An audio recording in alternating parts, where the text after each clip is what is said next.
All right. We good? Yep, I did. We all did temperature checks at the door. Yes. I got my hand sanitizer. I'm not wearing my face mask right now. Is that a problem?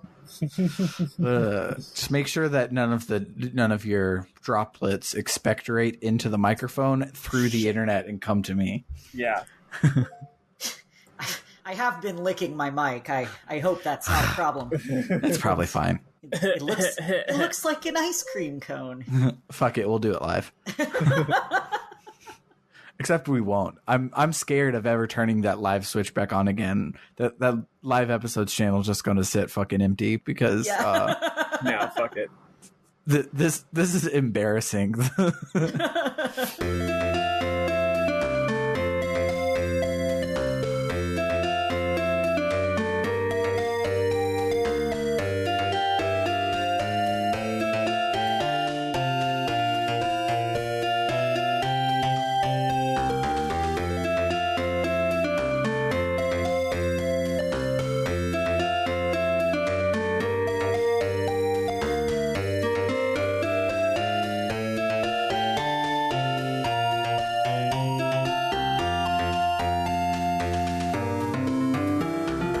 Welcome to RPG Book Club, the podcast where we play a little bit of a video game and talk about how it makes us feel. I am Sam Allman. I'm Elias Sailor Eli Warren.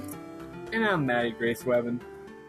And today we will be covering part 5 of Chrono Cross, covering the Marbule side quest and 4 of the 6 elemental dragons. But before we get to all of that, how is everyone's week? My week has had less drama. For reasons. I almost started quote. So I'm going to look. Fun fact for Go on. Fun fact for everyone. We recorded 9 minutes of this podcast and then we had a technical explosion and lost one of the tracks. So I almost started quoting word for word the exact riffs we had done earlier. I can fucking do that. I can repeat the entire fucking riff. Eli, it'd be pretty hard not to have less drama than last week. You certainly couldn't have more. I mean, the thing about implosions is that once something implodes, there's less of it. And then I made a very crass 9/11 joke. Yes, and I'm glad that part has been removed. No one, it will never hear the light of be listened to by the light of day. I don't know how this works. What are we Are we on old time radio? I'm not sure what's going on. Was my internet messing up all secretly? Did Eli secretly sabotage my computer so that we wouldn't get canceled when this episode went live? No, dude. It was a 9/11 joke. It's the Patriot Act. The NSA did it. Oh shit, she's on to us. So the main drama that I've had is that I apparently have too much blood and I need to get it out of me, because testosterone has a side effect of creating too much hemoglobin. And I've had a hell of a time making an appointment with the local vampire, which means I need my own personal vampire. I will be holding auditions, preferably hot vampire, but I'll take what I can get. My own private vampire. That's a movie. Yeah. Oh my god, yeah. You're right. I'm doing it. Let's be honest. That's a shoujo manga. Well, I'm referencing the movie My Own Private Idaho, but I can't do a more elaborate riff because I haven't seen the movie. I just know there's a movie called that. I've never even heard of that movie. I've never heard of it either. And I was talking to my manager the other day about it, I was talking to him about all the drama. He was like, well, there's an upside to everything that's happened recently. You haven't been stabbed, right? And I'm like, you're right. I haven't been stabbed. Things are really looking up for me this year. And then I told him about the issue of, I've got too much blood and I need it out of me. And he goes, oh, well, maybe you should get stabbed. Yeah. Whenever you say hemoglobin, it just makes me be like, hemoglobin, globin.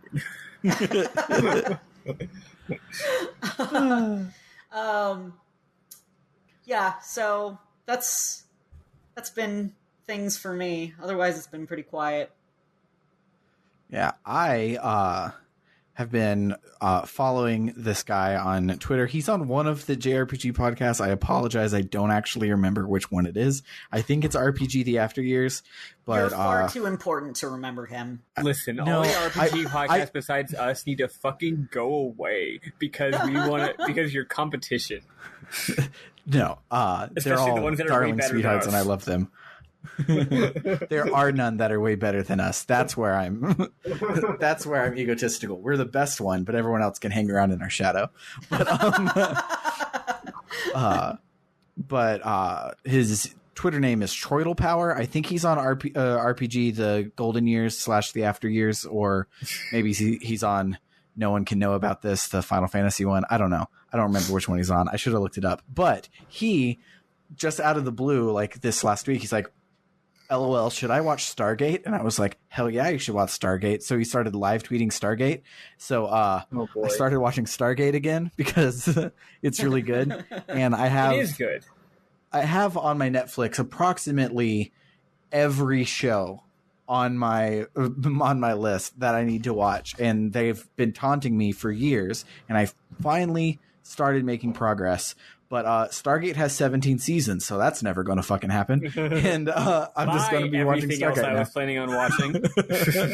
Yeah, and I also found through Troidal Power, because he found it, there is a podcast called There's No Place Like Terra that every week they do like a it's not like a lined up commentary track, but they do like a live like reaction sort of thing. One person has watched the show a bajillion times. One person has never ever watched it, and they're both of them are girls, and girls are the best podcasters. No offense to Eli, but Maddie's better than us because she's a girl. But yeah, so that podcast is really cool, and I really like it. I should add. Otherwise, that's basically all she's got going for her. Yeah, I don't. Thank goodness. Also, I want to say, why I did it.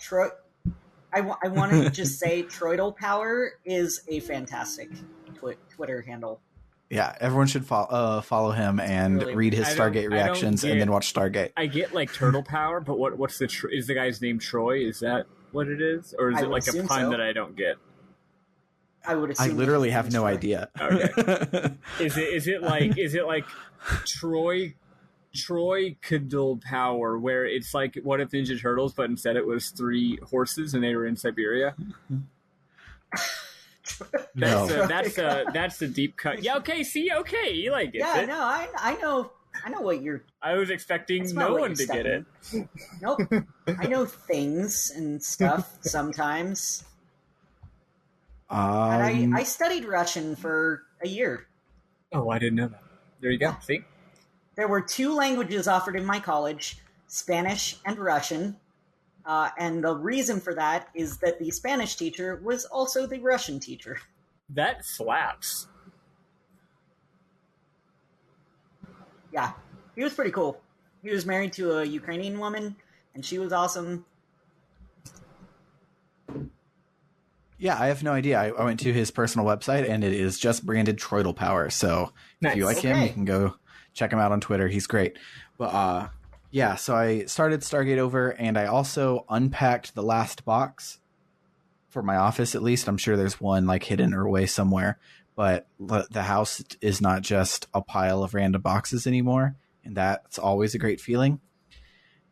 And the last thing I did was about an hour ago, I went to a Dairy Queen that wasn't in Texas, and it was weird. Was it? How was it? I used to go exclusively to Dairy Queens that were not in Texas. Yeah, so where I come from, it is Dairy Queen Treats and Eats, and it is a burger joint, and everything is Texas themed. So coming to a Dairy Queen not in Texas, and it just being called Dairy Queen's Treats, already my mind was blown. Wait, is the sign no longer Texas shaped? It is not Texas shaped. What the Christ? When I first came down here, like very early on to living in Texas, and Ken wanted to get food somewhere and mentioned Dairy Queen. I'm like, Dairy Queen only has ice cream. What are you talking about? and then I learned the error of my ways. But also, Dairy Queen not ice cream is not great. IMO. Disagree. Have you had the steak finger basket? Steak finger basket, the Jalitos Ranch Hunger Buster, the chicken finger basket. I had a chicken finger basket fries, the other day. Their fries rule. Their gravy is great. Yeah. Their gravy is great. Their toast is good. I don't like white gravy. We see that's the problem. Y'all, I miss Dairy Queen. Southern. God fucking damn it. I grew up north of the Mason-Dixon line. I'm like officially a northerner. It's weird. You're weird. Damn Yankee. Living in the northmost state of the United States, think that you're weird for being born above the Mason-Dixon. So I'm really glad that you took the conversation in this direction, Sam, because it turns out there's Dairy Queens in the Bay Area. They're probably so. I definitely thought they were regional. Now they're not nearby here, but there is one in Concord, and occasionally I have reason to go to Concord.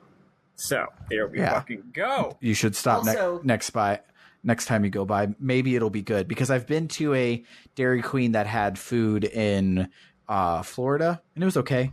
Like, there's just something about Texas Dairy Queens that are different. The menu's way different. Something just hits different. Cornbread is sweet, and it comes from a box. I think I might have just committed a hate crime. No. I agree with that one. Okay, cool. I have a friend from Alabama who would actually murder me for saying that. No, all cornbread comes from the same exact brand box. It's the white box with the blue letters on it. Yeah, that's the box. It's delicious. That's the cornbread box. Yeah.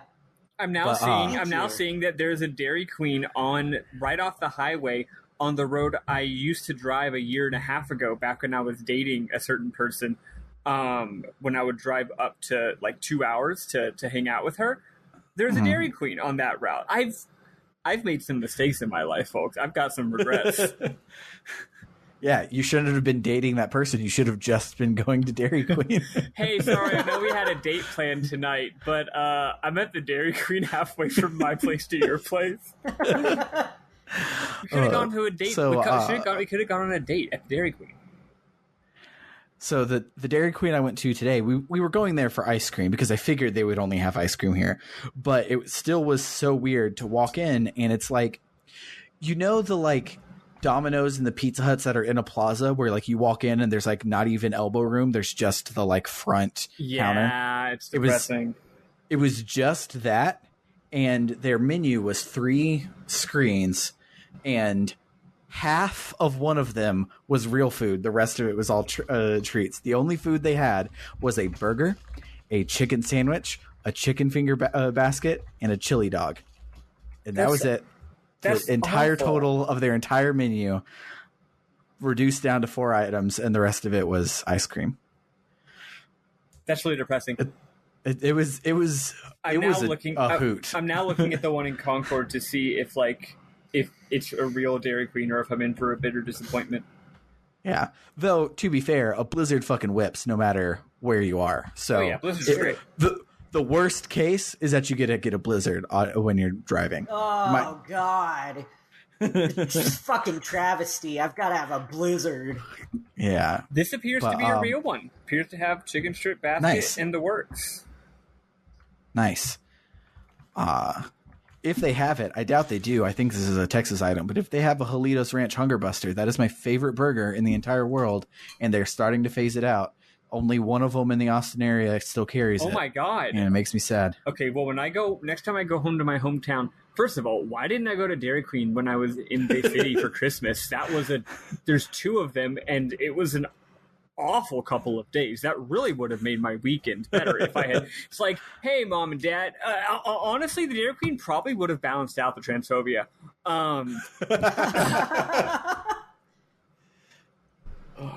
Dairy Queen's good, guys. This is now a Dairy Queen podcast. But Dairy Queen, sponsor us. You're better than transphobia. Hell yeah. If you want, we can go re-record the July episode of Persona, except only talk about Dairy Queen instead of transphobia. We should send them a recording of this episode, tell them, please sponsor us. We already recorded the episode, and then and then say that we're not going to release it unless they give us money.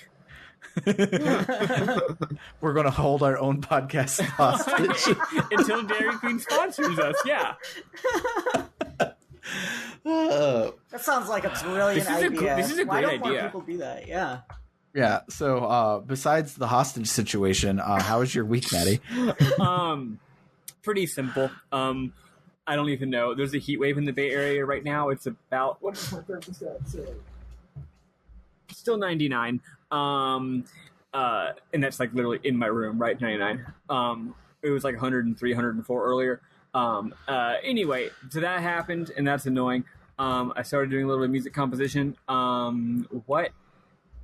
don't even know what happened in my life. Probably nothing.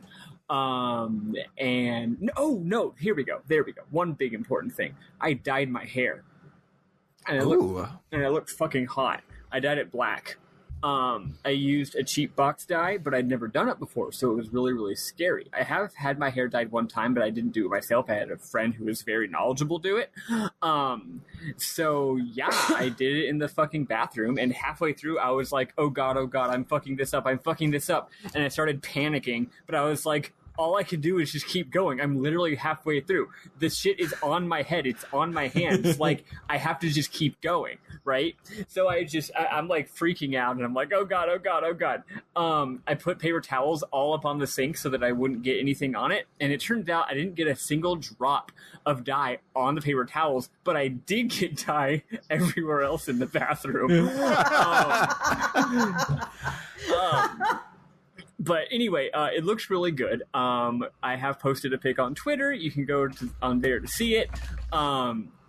Anyway, yeah, that's me. And then the final bit of interestingness was something that has already slipped my mind. So whatever.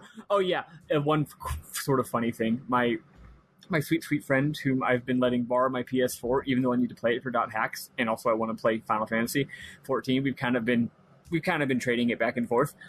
She was going to return it yesterday, even though I told her she didn't need to because we're not recording .hack tomorrow. And when she gets here in the car to deliver it, she realizes that she forgot the controller. So that was a silly goof. So that's it. I just am going through. I've actually gotten over my FF14 withdrawal. I'm okay now. I can last however long. I can quit anytime. No, no, I can't quit. But I'm saying that the withdrawal. I'm saying that the withdrawal. I do not actively ache for it like I did the first couple of days. So now I'm just like, you know what? Get it back whenever. It's fine as long as you get it back by like next Saturday, so I can play .hack. We're good. Good. Anyway, that's it. My hair is black. I want to go to Dairy Queen. That's it. So yeah, let's listen to another Marbule field theme. You'll notice a trend today, and then we will talk about the plot to this game.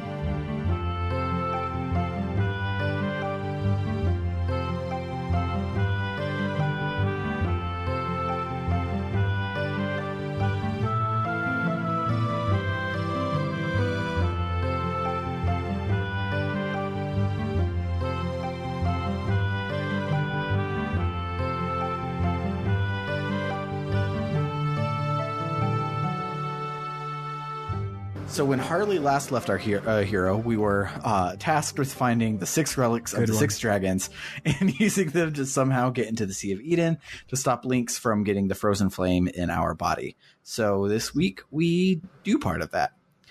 And real quick, off the top, I will cover the water and the fire dragons simultaneously, and they go a little something like this. We go to where they were the last time we saw them, Water Dragon Isle and Mount Pyre, respectively. And then they ask us, what do you seek? We tell them we seek the power of dragons, and they say, then face my trial, and we fight them. The fire dragon, being a cute little guy, says it cuter and more like... I can tell when characters were written with the Osaka accent, and the fire dragon definitely was. I can tell that's what his Japanese was underneath. He's a little smart mouth. And it's cute. That's it. The fire dragon's boss fight had 2 phases, And the big phase was mean because he had a counter for blue attack spells, which I did not catch on to until he burned all of my revives and I died. And I felt dumb as shit. I actually died not even running away because I was about to run away, but I saw him like hunched over and I'm like, I got this. This is his last 10%, and my strong guy is the one left alive. I can do this. I could not do that. I would have been like, yeah, I would never I would not fucking run away if they went into injured pose. I'd be like, oh, hell yeah, no, I got this. Yeah, no, even though it's like away. Yeah, even though my Arrested Development narrator would be saying, "You do not you got said that this," you felt I would dumb try for anyways. not figuring out it was a counter until the end of the battle. Well, you know when I found out it was a counter? When you said it was a counter in the Discord after I'd already beaten the game, beaten that week's plot, which is weird because if I recall, I was definitely using lots of water spells, so I guess I just tanked it. Yeah, his counter doesn't hurt that bad, so it's not a big deal if you do it. But if you were specifically trying to like go out of your way to set up Frog Prince using attack spells, you would be fighting a losing battle. I think what happened was I probably just after I tried to set up Frog once or twice, I probably just like gave up and was like, fuck it, and then just fought in normal style. Probably so. But the him having a counter in a game without turns kind of just makes it seem like he's just fast, and it made it not obvious he was countering me, even though it was the same move on the person that casts a spell every time. I didn't notice. Eli didn't notice. Yeah, so that was the fire dragon. Maddy, what were the mechanics of the water dragon? Because I did it last, so I was over leveled, so I killed it while setting up just like trying to decide what elements I wanted to do. Yeah, so that's the neat thing about this week is that we have to kill 6 dragons, but because you can do them all at the same time, they're all at the same level. And because of this game's level capping system, basically whichever one you fight first is hard, right? So for me, the water one was hard. I don't actually remember its mechanics, really. It was just really hard. Shit ton of magic. It's very heavy on the magic, because like the other ones, like the fire one, aside from its counter, didn't do a lot of magic. It had a fire breath and an inferno, but most of the time it just punched. And I believe the black dragon also was pretty light on the magic. The water one was just like magic. And they were all, it had like 3 water spells, like a weak one, a medium one, and like a really fucking strong one. And when I first started fighting it, I had, my party was Lynx, who was black, and then someone who was blue, and then someone who was red. And as we talked last time, what's interesting about the red is that you're twice as strong against them, but they're also twice as strong against you. And sometimes you want to do that because you want to be offensive and you're going to be okay. In this case, I wasn't able to swing it, so I swapped out for double blue. I think that's when I made that change, and I was just playing a really defensive battle, right? Because its strongest spell hits so hard that it's like, no, if my party members can't survive this attack, it doesn't fucking matter how much damage I'm doing, right? So I'll make them blue. But then I realized, so this week, I hollered at them in the chat. I said, hey, both of y'all, pro tip for this week, use the fucking summon. And I don't know if y'all had already been doing it. We hadn't talked about it. But summons are cool as hell in this game. They're a super pain in the ass to do, but the first time I did a summon, I forget what dungeon I was in, but I was literally just like, wow, that was a pain in the butt. I wonder how much damage it's going to do. I was streaming, right? And to be clear, the most damage I've done in a single attack in this game thus far is a spell where it was like a good spell and I had same type attack bonus and I had field advantage and it did like 300 or 400, maybe like 300. And I was like, wow. And like, if you get a critical hit on a physical attack, you might do like 150. Anyway, I was like, I really hope this summon does enough damage to make it worth all the pain in the ass it was, but it probably won't. And then it did 1,200 damage to the entire enemy party, and I lost my shit. So it's really, really, really powerful. But anyway, the point is, fighting the blue dragon, I realized, wait a second, I'm blue. It's blue. It can't interrupt my color spells with its own color spells because they're also blue. So it became stupendously easy to set up the summon, and it still did 500 against a boss that was the same color.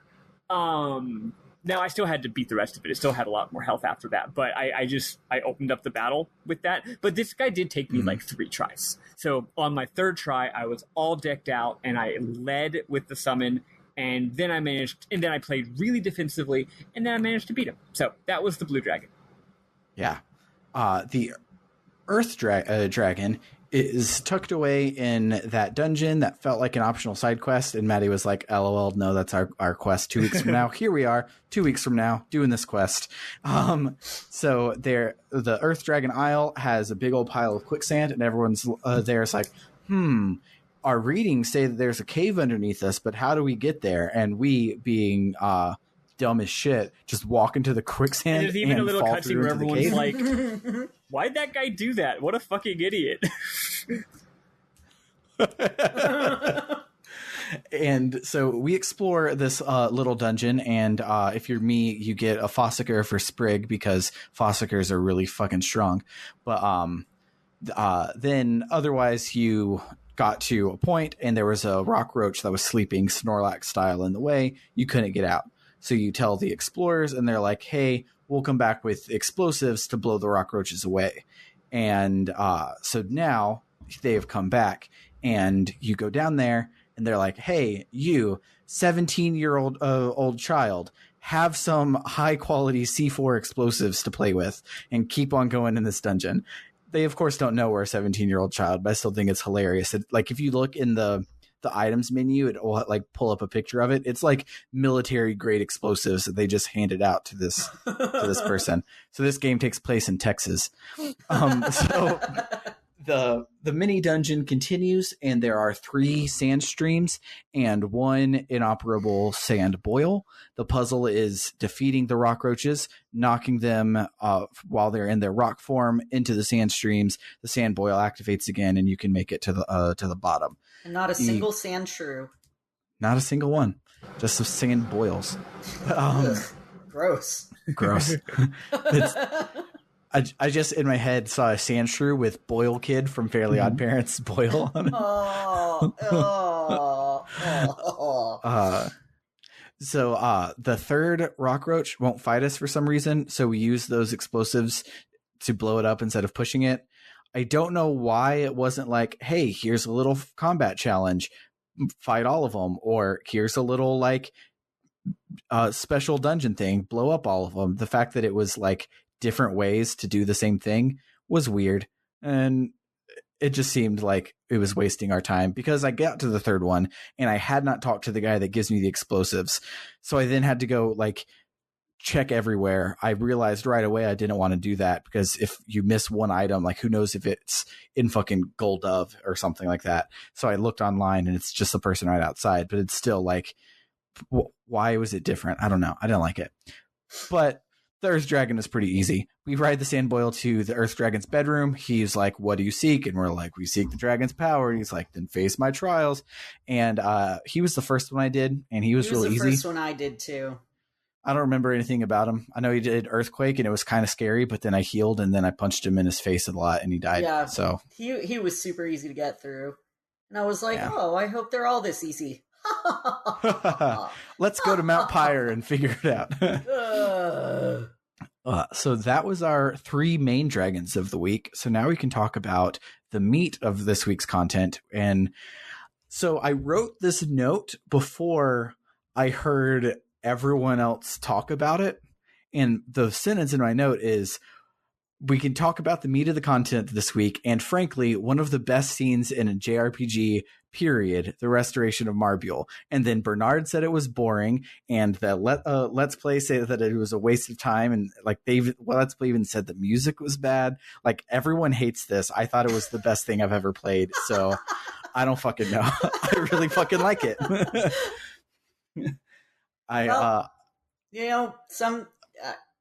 some people have different opinions, and that's okay. Yeah, I'm excited to hear you guys say like, Sam, Jesus Christ, it's not that good. Shut the fuck up. Here in a couple seconds. I think that it's fucking hilarious. The fact that, okay, if it was half as long and half as awful, but because it is like probably by far the longest interactive sequence in the entire game, it is 12 minutes of cutscene. Christ. Yeah, like even in like 2 weeks when we get to like crazy plot twists happening, like I don't even know if we're gonna have any sequences that long, like in between actually getting to play the game. It's so over the top. It uses so many bespoke assets, and it is just astronomically stupid. But especially when you put it in the context of like FF6's opera scene and FF9's incredible theatrical opening scene, which goes on for a very long time, and like other similar things where you're watching a thing happen contextually in the game, like some kind of performance or some kind of I guess some kind of performance or some kind of art is happening diegetically, and we're just, beholding it as characters. In the context of that, of which there was quite a bit in that era of JRPGs, for them just to go all out on it and make it optional, I have nothing but respect for it, and I was just like kicking myself with laughter the entire time. I had love a really it. fun time joking with my RP partner from Final Fantasy about how this guy and this mermaid are joking, or they talk like Urianger from Final Fantasy 14. And also, I think this guy is going to fuck this mermaid. Oh, he does. And they have two kids, as we're about to find out. Right. Yeah. Like, I'm joking about this with her, and then he ends it with, "Come, my maiden, come." And then it fades to black, and I'm like, oh yeah, he fucking banged that fish lady. They fucking fucked. Yeah. They did. But we should probably back up a little bit and remind people what the actual... We should remind people, first of all, what the context is of this, aka what we did last time. And then, we should remind people of what this all is, especially if they didn't even, get Nikki, like me, for example. Yeah, so let's go back to the beginning, as Hilary Duff would say. Before the mermaid fucking happens. Yes. So... what was the start of all this? When did the cogs of fate begin to turn? So when we started playing this week, we were actually 2/3 done with this quest. If you got Uranus already, you were about 2/3 done with it. Not in gameplay time, because as we are about to find out, this next part is 12 minutes of cutscene. But of things you have to do, we're about 2/3 done with it. And so I'm going to go over it briefly from the beginning, because I don't remember what all we covered or glossed over or what. So yeah, just go over it. It's fine. Yeah. So in Homeworld, the beast city of Marbule is a ghost town. There are actual ghosts roaming everywhere. The white folks that up from Guardia came in, colonized the shit out of El Nido, forced the demi-humans to live in Marbule. Then Marbule got all ghosty approximately 10 years ago, just like everything. And so they had nowhere else to run except to the service industry. They all work on the SS Zelbess, a cruise liner for the asshole Homeworld version of Fargo. During our NPC dungeon, where we got trapped on the Delbess, we ran into Irenes, who wants to restore Marbule to its former glory. But to do that, she needs the ancient song of her people. It should be noted that she is a demi-human. Yes, she's a mermaid. Walking, talking mermaid. Yeah, so she's a demi-human. Fargo is a human. Just thought that should be clarified. Yes. So to restore Marbule to its former glory, she needs the ancient song of her people, which she can't perform anymore because she's lost her singing voice. And a mermaid without a singing voice just is one of the most tragic. You could just say it's almost like For Sale Baby Shoes Never Worn. It's like a mermaid without her singing voice. It's just like, aw. But So on the Zelbest somewhere is the Sage of Marbule, who knows the song. There's also Nikki and Miki, who are part of the Magical Dreamers traveling performance troupe, and they're on the Zelbest. So we make all these people meet each other, which kicks off the whole ball rolling.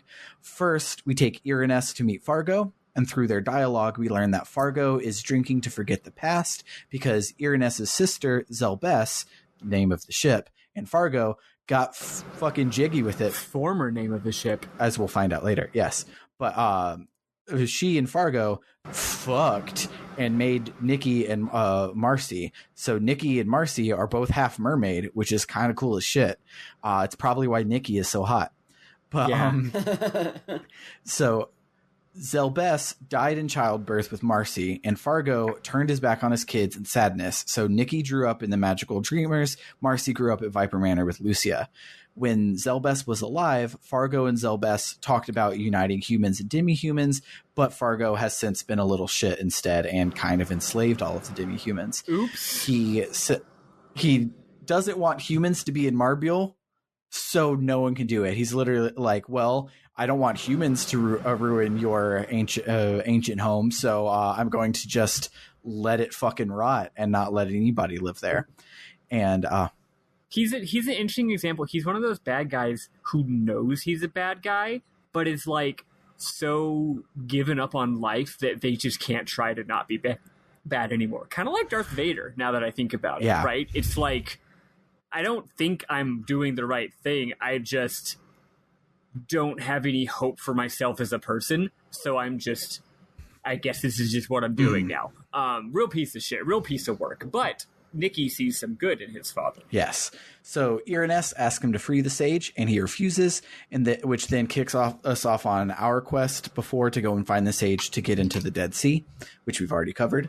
But while we are a cat in the quest, we can go over and see Nikki and Irenes talking in Nikki's dressing room. And Irenes is telling Nikki that there's a specific song that will restore Marbule.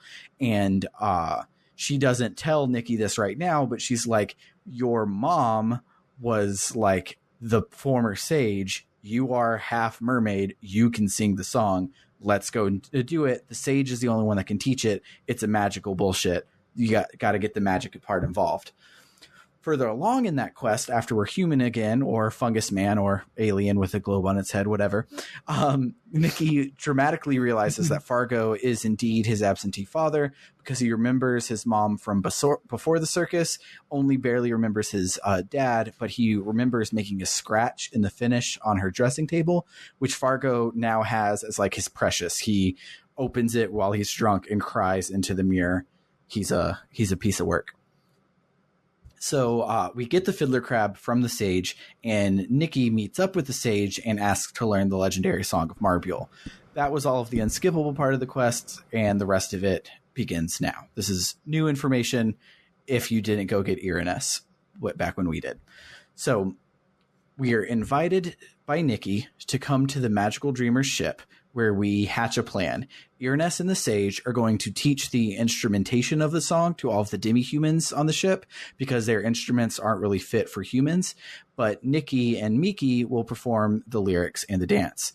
But to do all of that, they have to get the ship close to Marbule, but it's chained to the Zelbest's ship because Fargo is the aforementioned asshole dictator that has basically tricked everyone into indentured servitude forever. So the only way to move the Magical Dreamer ship is to move the Zelbest as well. Nikki asks Irenes to convince Fargo to move the ship over to Marbule as she has the best chance, but we try that and it doesn't work, so we're left not knowing what to do. But now that we have another world Fargo's in our party, who better to give you a pep talk than yourself?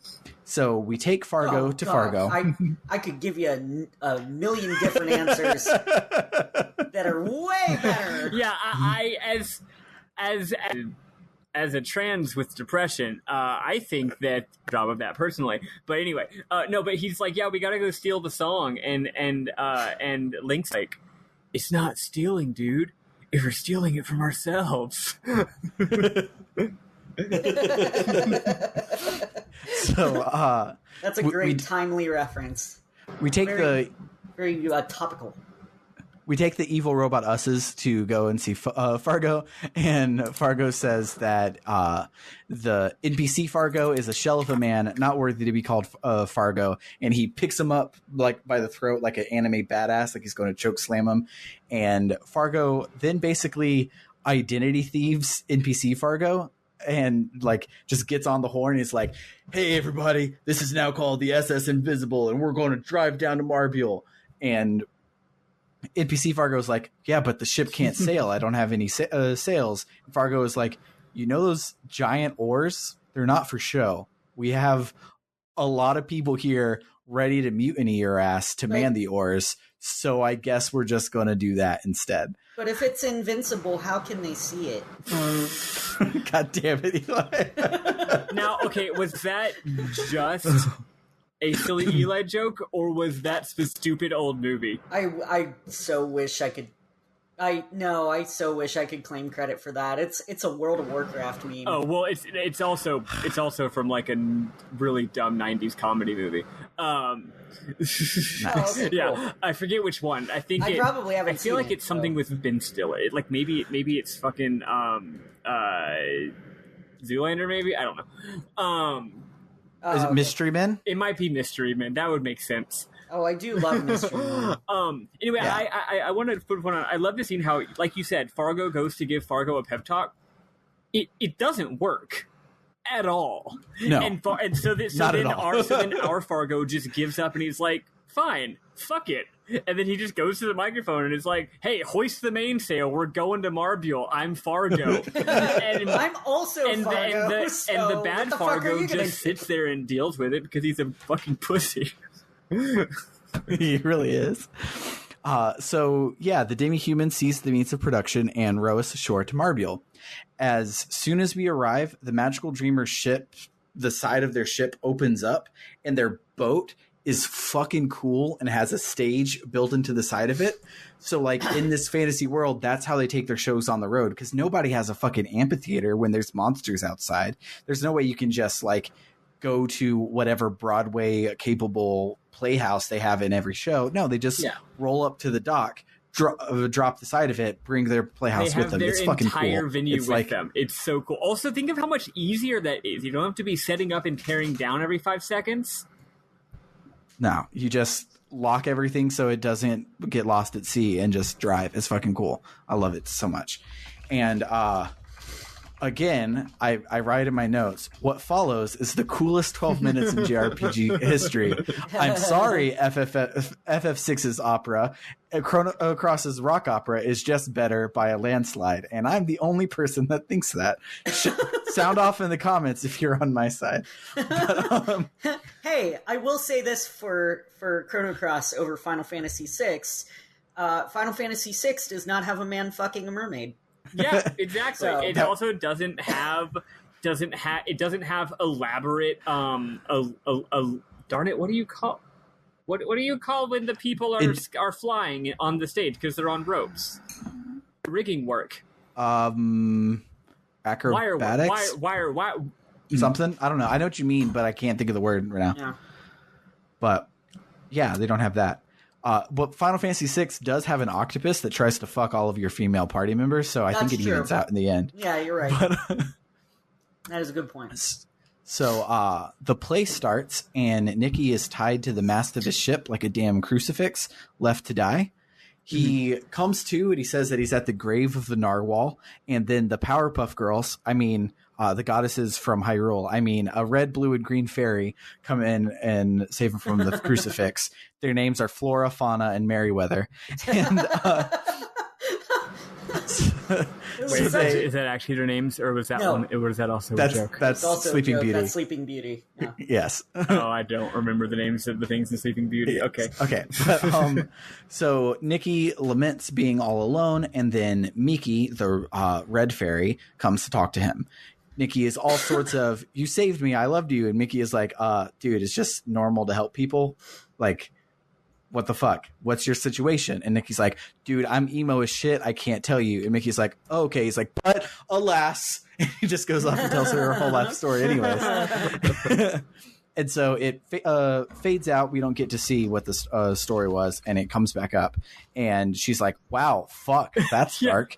Your life really fucking sucks." She makes him stop sharing the story. Like she starts off saying like, "I want to hear your story," and he's like, "No, you wouldn't want to hear it. It's too depressing."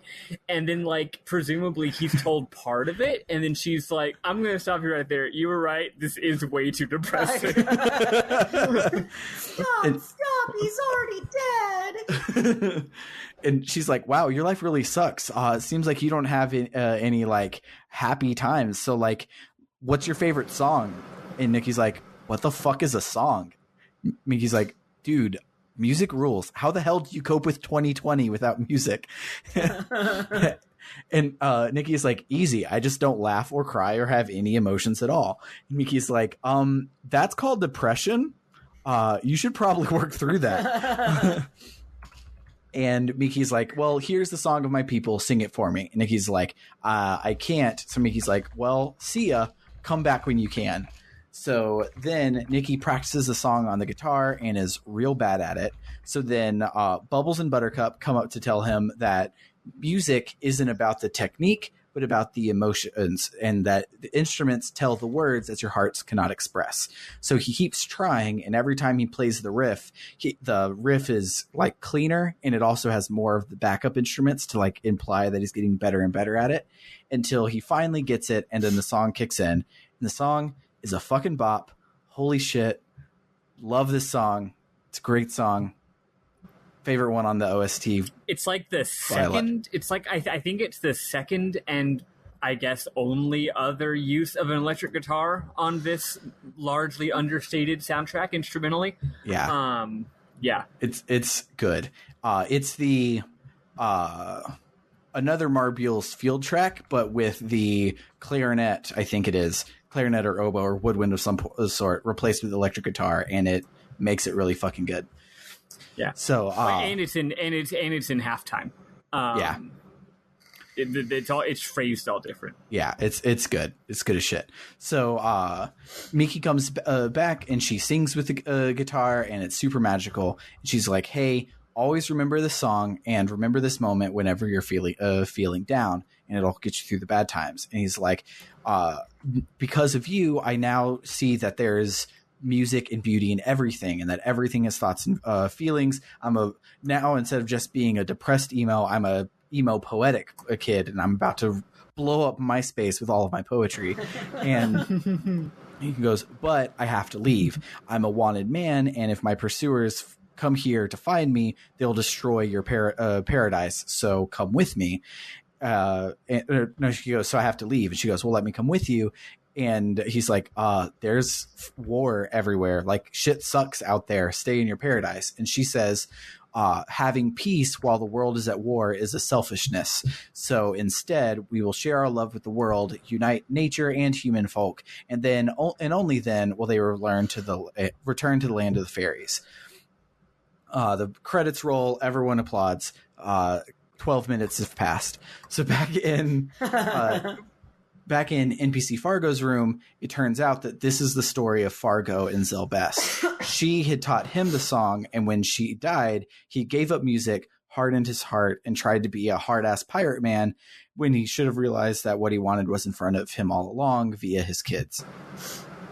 Our Fargo. Classic family movie. Also relevant to the movie that we referenced earlier. Yeah, that's true. Yes.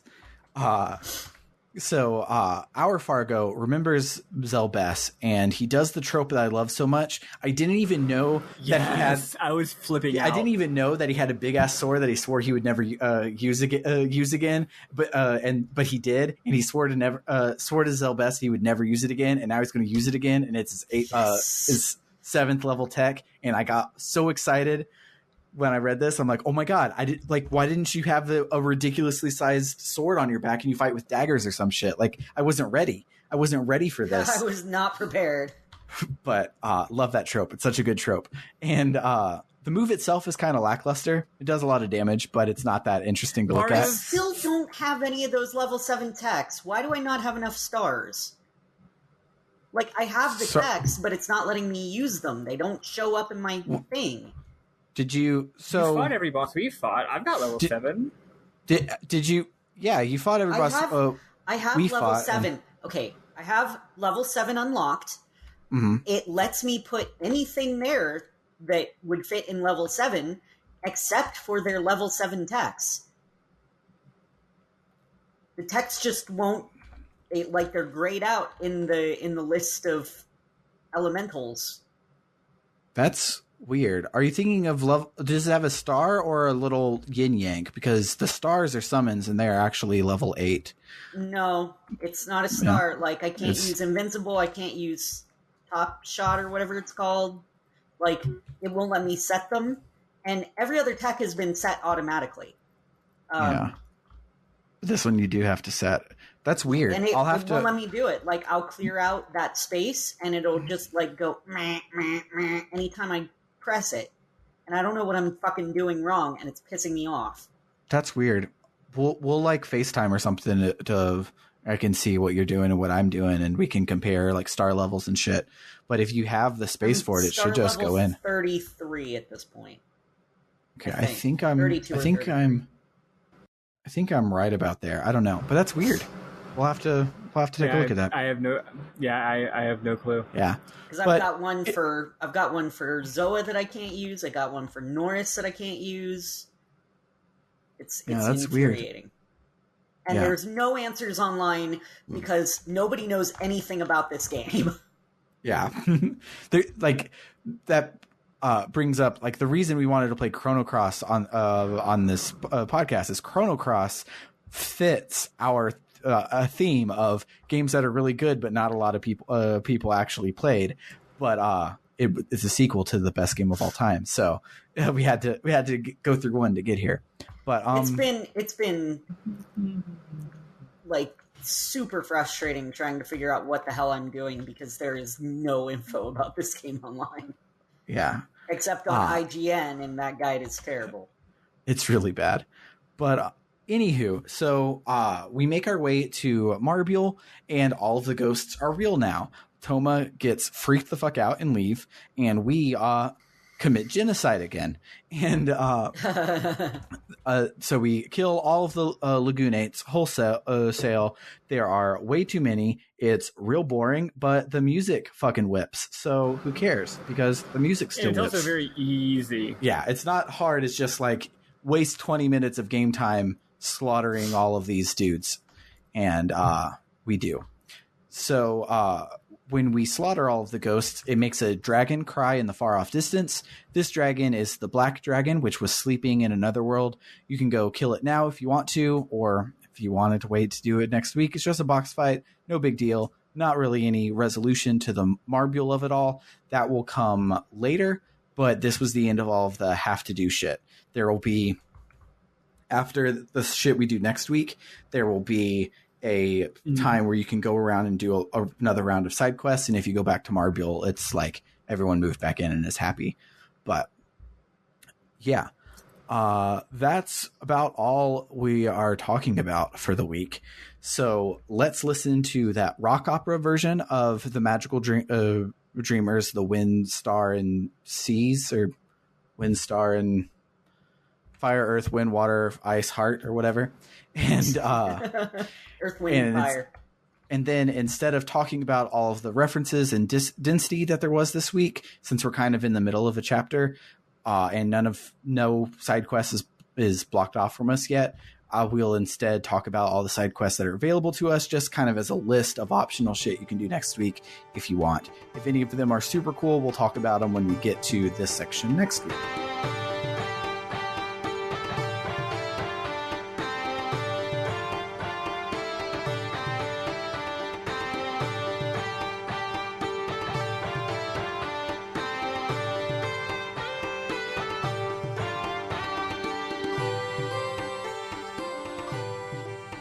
So this week, or next week, you can bring Norris and Karsh to another Viper Manor to get some black story on Glenn, Dario, and Karsh's childhood. You get to see basically everyone from Termina as babbies, which is super worth it.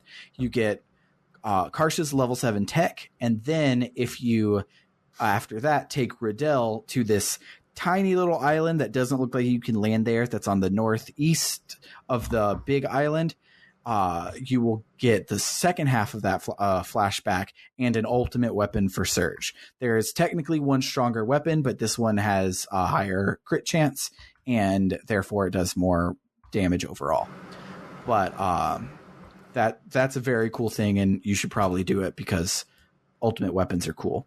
So you then can go to another Goldove to recruit Orlha. She doesn't join your party. She doesn't trust that you're actually Surge. So you do her little quest thing, and she's like, okay, well, here's a thing of mine that you can bring back and prove to me that you're actually a Surge once you get your body back, and I'll know that like we're chill. And it's weird, but you see her stand up to Poor, which is really cool.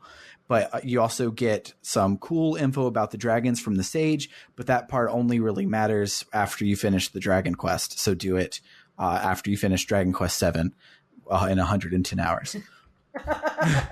Ooh, that'll be a while.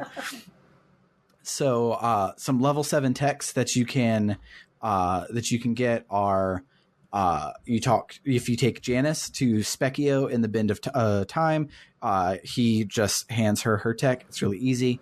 You can take Fungi to his cave in the forest to get his. You can take Orcha to Arnie Village's tavern where his brother is cooking, and you can get his from there. Starkey gets an ultimate weapon and his ultimate move from the giant swordfish in Arnie. And then I think that's it, but you also can go to the Earth Dragon's hideout, but in another world, and fight a hidden boss there that has a really good accessory that like adds like 20% to your fucking attack power. It's ridiculous. But I think that's it.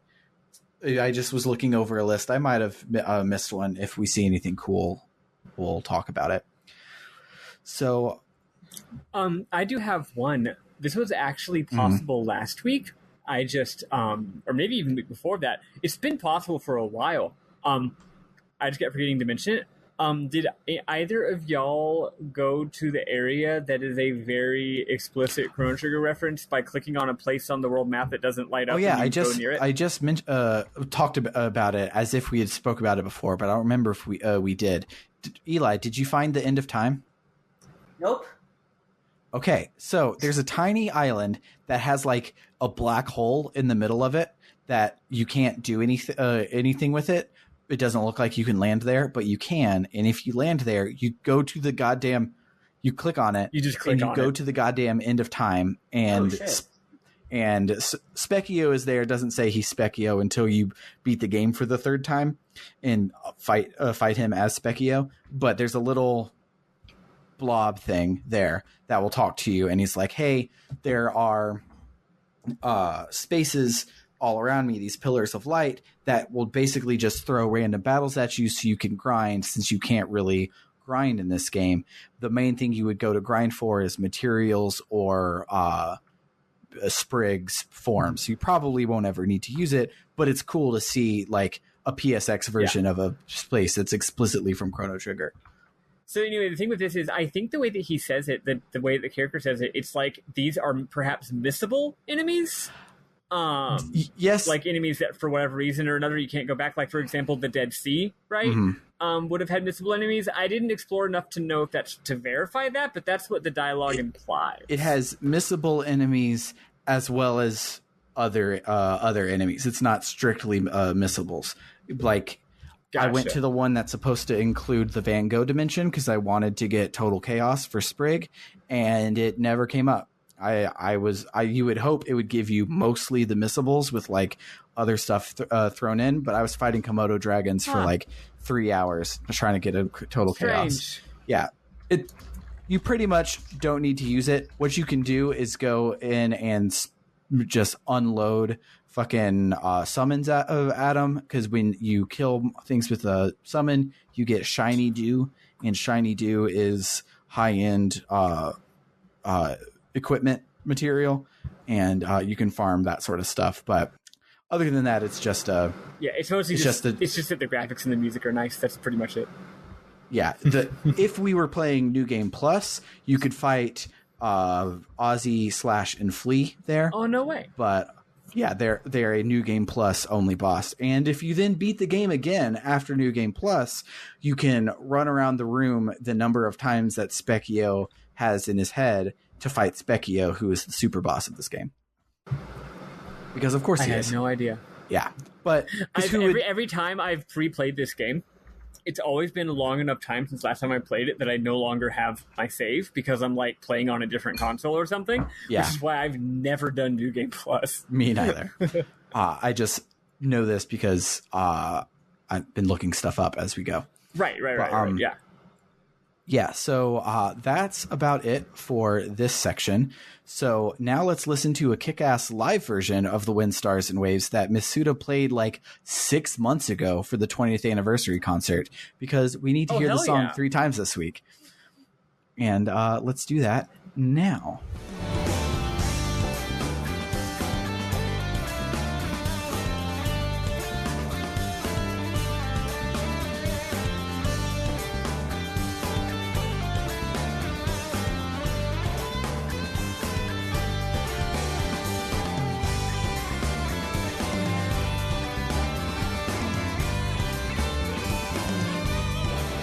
Memorable moments. I only have one.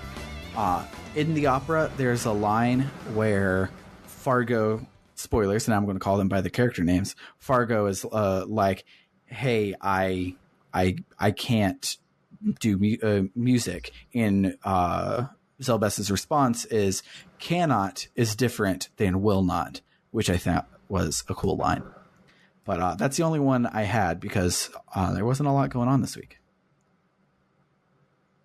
What about you guys? So I had a couple that I just thought were kind of funny. The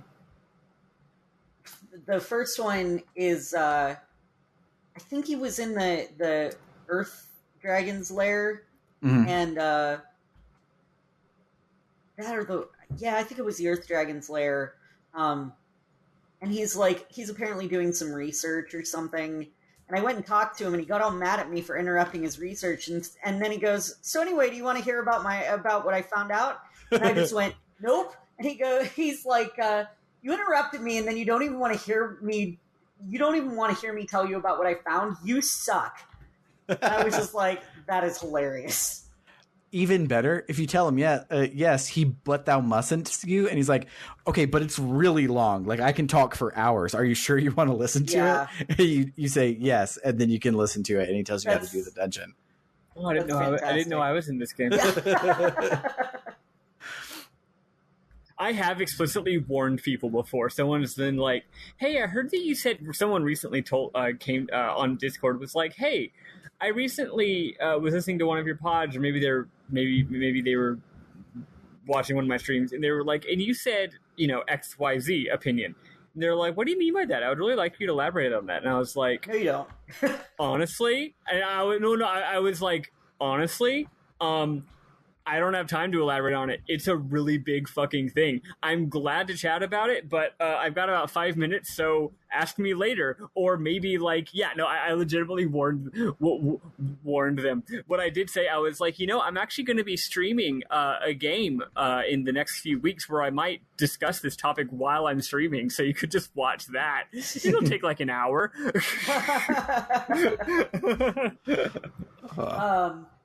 And then Fargo, when he's talking to his other self, he says at one point, or at the end of it, he says, "So long, Fargo. I've come to me senses. It's about time you did."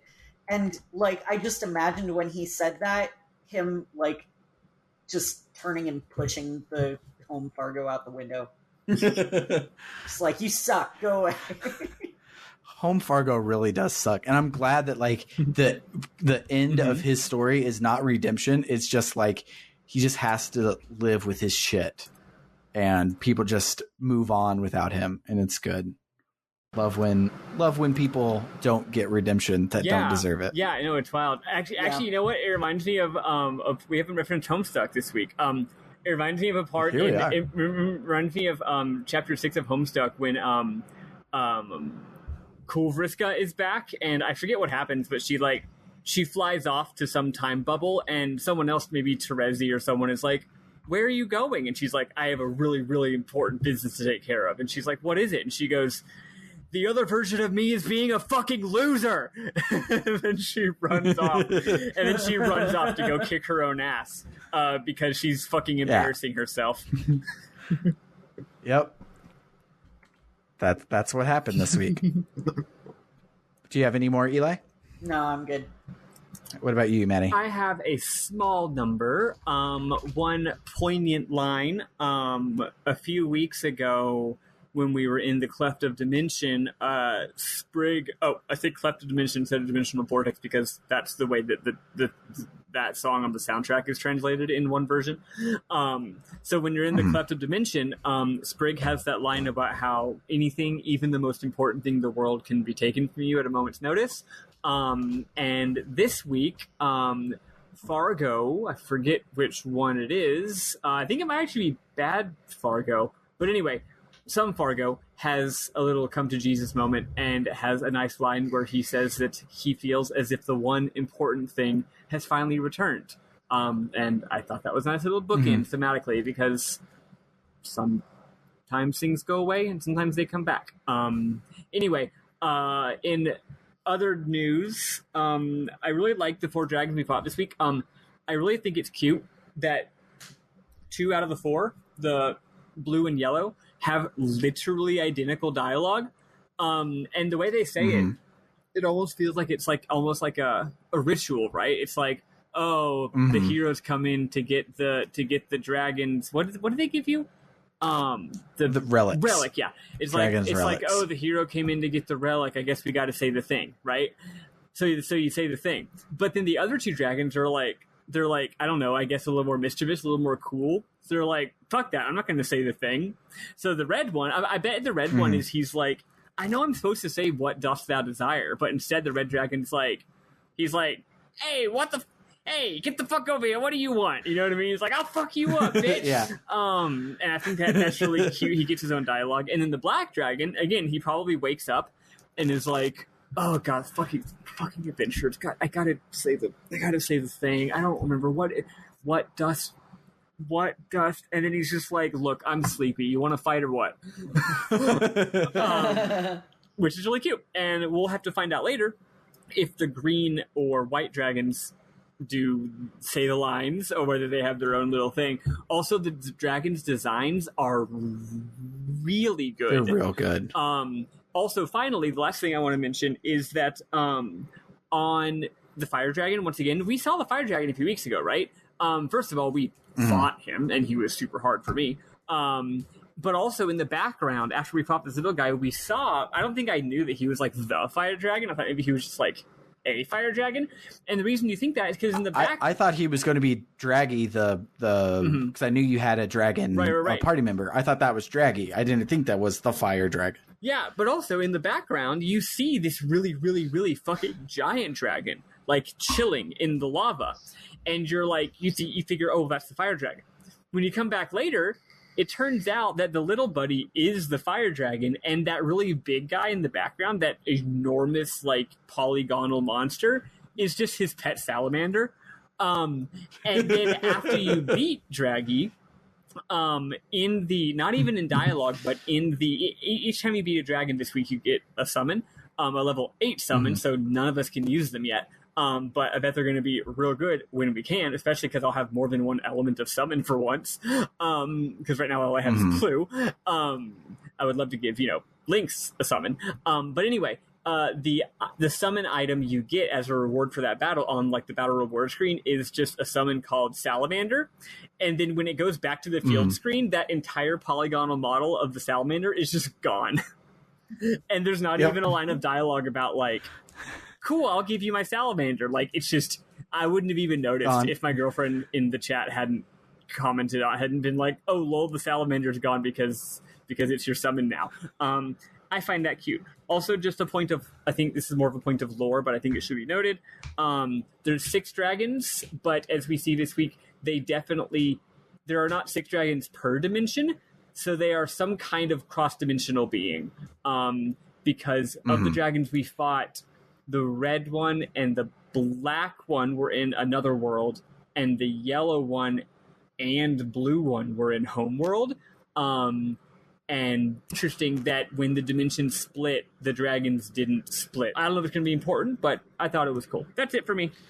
Yeah, so the other thing, and I realize I forgot to follow up on this with you, Eli, prior to today, but we are about 3 to 4 episodes away from the end. So we need to announce the next game that we're playing and open the poll. Okay, so yeah, we have about 3 to 4 ish episodes of Chrono Cross left, which means that the polls are now open for our next game, which we forgot to decide until just now. So I just cut out us frantically deciding what our next block was going to be. You didn't have to tell them that. Yes, I do. You were editing this. You could have lied and said that we had this all organized ages ago, and we have this fancy spreadsheet. And I mean, I do have a fancy spreadsheet, but that didn't fucking help us. No, we were transparency, except for when somebody, won't say who, is making too edgy of jokes. But is it yeah, me? so the next Yes, Eli, you're so edgy and problematic all the time. Yes. I know. That's what I think of when I think of Eli. is cancelable. Yes. Yeah. Eli just lives in a string of heated gaming moments. I mean, that's never That's mind. true. Not gonna... That's true. He just isn't a racist, so it doesn't become a quote unquote heated gaming moment. You have literal heated gaming moments, but not the jokey kind where that just means saying Yeah. Hope not. So No, yeah, so no, like I don't No, I know. like. Hey, yeah, no, I'm not even gonna. So the theme of this block, and frankly, here's the deal: Square Enix is canceled. Enix Interactive. All versions of Square and Enix and Squaresoft and everything is on moratorium. So I'm telling you right now, do not vote for Final Fantasy X-2 for Best of the Rest. So we can keep this going for even longer.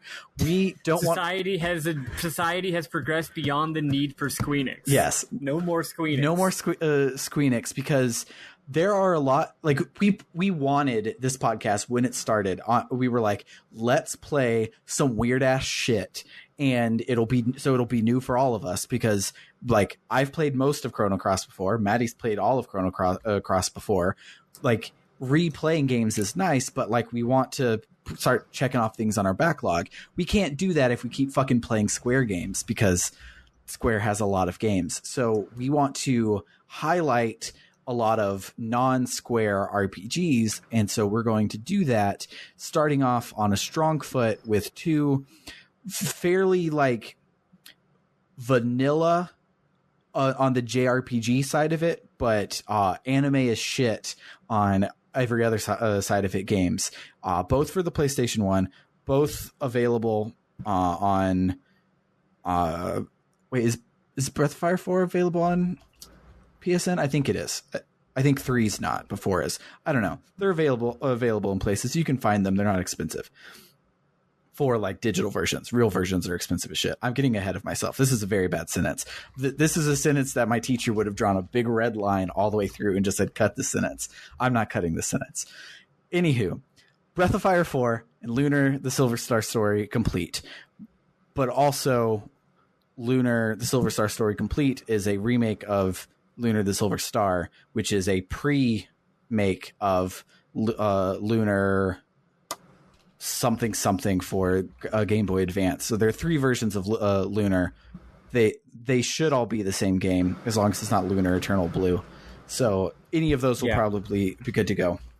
Also, frankly, the distinctions between which version's which, that doesn't really matter, because right now we're to play, and if y'all vote for Lunar, then going on with that. We'll think of something there. But yeah, Lunar the Silver Star in whatever form will be one of them. The other one will be Breath of Fire 4. And I've been trying to play both of them for a very long time. I actually have the manual for Lunar the Silver Star story complete right here on my desk. I don't know where I got it. I don't own the game, but I have the manual, and I've had it for a long time, and I don't want to ever throw it away. But I've been meaning to play these games for forever. They're probably really good. They should be fairly basic in the realm of JRPG, so Eli has a high chance of liking them, and I already have cooked my shoe ready to eat it because Eli's going to hate both of these games. Delicious shoe. Also, if I recall, so Breath of Fire, if you played the series, the first one especially is just like the most bog standard JRPG possible, and I don't mean that as a criticism. I mean, the game's dull, but like in a nice way. But anyway, Breath of Fire 4, so the point is it's a fantasy, right? You got dragons, you got magic. Now Lunar, unless I'm mistaken, based on, the title of it, it is science fiction? No, it is fantasy. The Lunar... There you go. Never mind. Yeah, the main thing is a big furry dragon like Neverending Story asks, so... Oh, okay. I think the fact that the subtitle has "Star" in it made me think about like Star Ocean or something. Yeah. I know nothing about this game. Okay, so it's also fantasy. Cool. Yeah, so fantasy, top down mostly JRPGs from the PlayStation era. It'll be lit as shit, fam. So go and vote. This means by Wednesday when I post this episode, I have to go and make the poll because as I just said, we remembered 20 seconds ago we had to do this. But yeah, go and vote. Also, thank Christ for once I haven't played either game. Yeah, and that's which is awesome. That's another important reason to stop playing Square games is Maddy's played all the goddamn Square games. Exactly. So we have a whole at least 1 year's worth of non-Square games planned. We would like to keep that up longer if possible. So don't vote for X2. But don't vote for 10-2, please. Yeah, so vote for these games. You can do that on our Ko-fi. Still sounds bad. Still don't like it. On our Ko-fi at ko-fi.com/RPG Book Club. And there will be a link by the time you hear this on what to vote for. And not what to vote for, how to vote. I mean, you can vote for whatever you want. I'm not going to be like, here's the link, only vote for Breath of Fire. But you should vote for Breath of Fire. It's gorgeous. Anywho, I should have wrote notes for this part. I'm just off the goddamn rails. It's late. I need to fucking go to bed.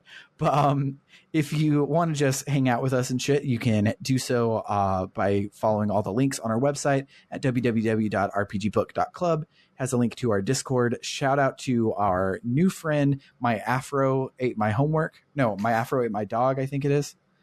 Double checking. I love it. I love that name. I must have missed this. Yes, his name is My Afro Ate My Dog. He's that's fantastic. He is a darling child. He has already supported us on our Ko-fi, and he only showed up like yesterday. Holy moly! What a hero! Yeah, he's great. Love him. We also have a new friend that showed up to say hi and then disappeared. His name is Misk, as in miscellaneous. He showed up to be like, hey, Suikoden rules. And we're like, cool. And that's all he's ever said. But talk more, Misk. We love you. And yeah, that's it. Shout outs to all of our cool friends. Go and vote on our Ko-fi and tell Ko-fi to change their name back to Ko-fi. It never was, but tell them to change it anyways. And hey guys, if Donald Trump had a crowdfunding website, it would be called Ko-fi. Yeah.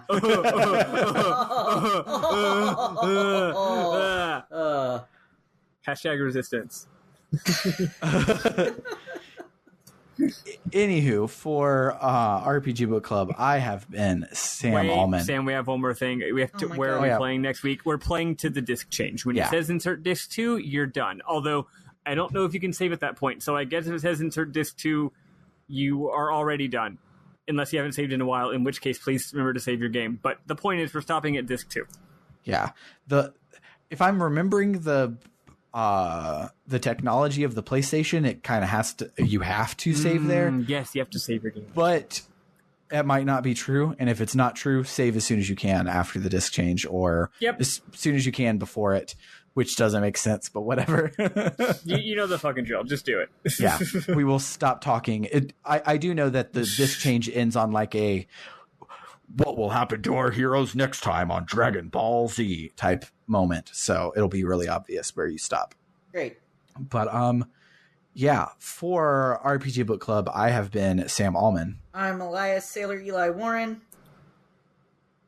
I'm Maddy. Go and eat some Dairy Queen, some delicious ice cream and treats if you happen to be in a part of the country where they have food. Dairy Queen, sponsor us. Go to Dairy Queen and use the coupon RPG20 to get 20% off your order. And to really confuse fucking Dairy the Queen drive-thru guy. The drive-thru. Yeah.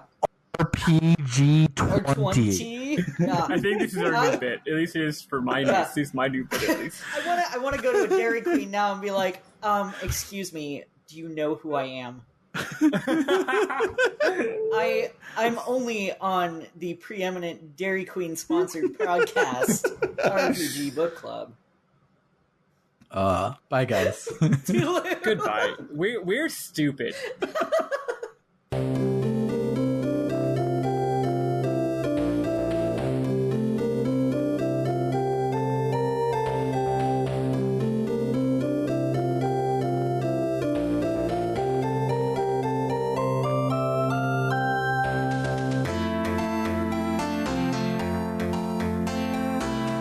I didn't give myself a clean break. I'm going to do that now.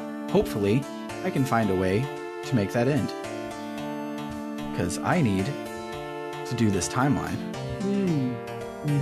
Good luck, future Sam. Here we are. Problem for future Sam.